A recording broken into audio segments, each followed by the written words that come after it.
This is how we change a key fob battery. Push the button in and slide the base forward. Release key fob blade by pushing the same button. On the side you've got the key fob battery. Remove the key fob battery from the key fob with the blade of your key. So it's important to get the key fob battery the right way round.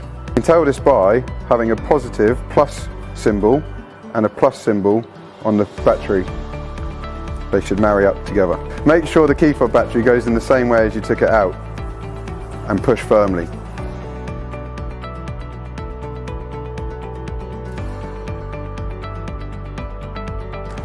Carry out a function check by unlocking and locking the vehicle.